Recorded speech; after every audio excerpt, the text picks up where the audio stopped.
Hi, folks. Robert Quigley here, Washington, D.C., the Money Pit Group.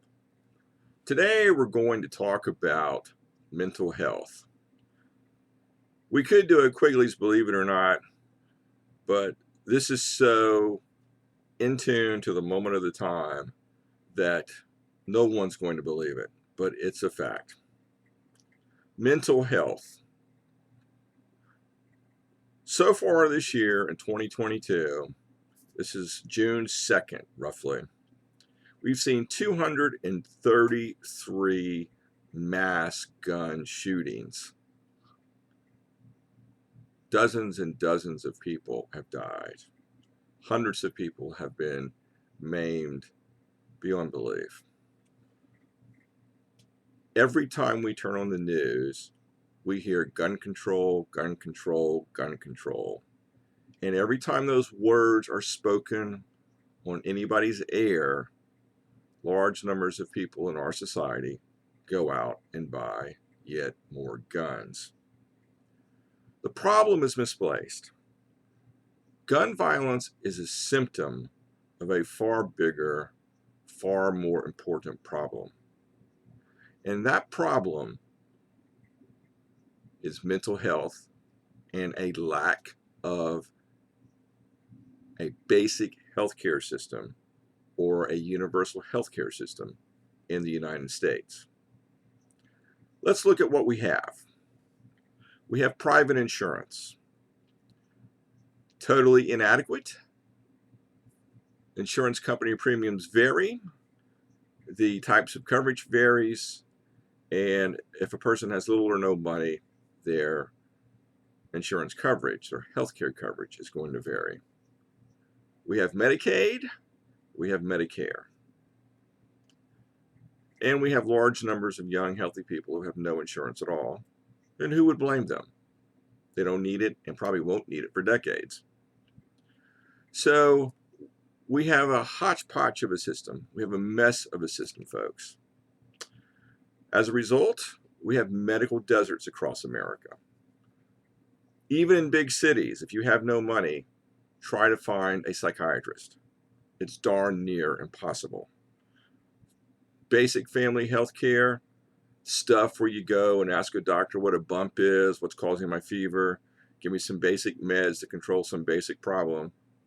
It's all outrageously expensive. The way the system is set up today is the medical profession is designed to get as much money out of our pockets as possible. Folks, we have a system of silos.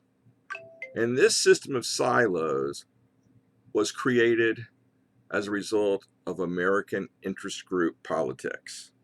Every interest group across America has gone to their local, state, and federal government to try to carve out a quasi-monopoly for themselves.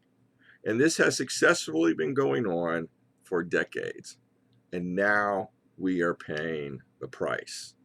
We can see this in many areas of society, but today we're talking about a lack of mental health care and a lack of health care generally.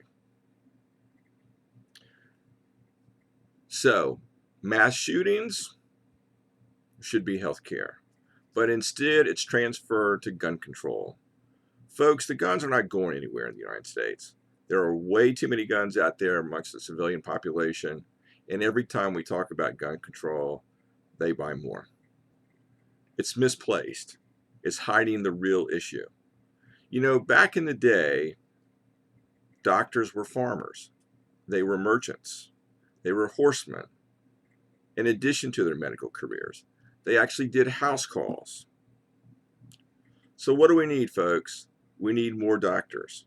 We need to lower the educational barriers to get to medical school. The same with nurses. We need more nurses.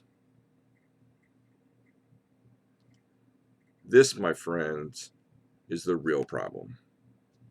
And until we solve it, we're going to have more mental health patients suffer. More innocent families suffer.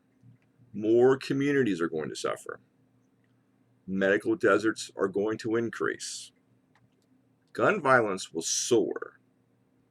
but it's not because of the guns. It's because the shooters are mentally ill. Perhaps we'll do another video one day and we'll go through a laundry list of mental health conditions that exist across the society, but just a couple off the top of my head to sort of send us in the right direction. Folks who have obsessive compulsive disorders to the extreme could very well become shooters. People who have extreme bipolarism could become shooters. People who have become deranged from heavy drug use can easily become shooters. All of these are essentially untreated mental health cases across our society. So there we have it, folks. We're headed to the White House. We have a lot to change.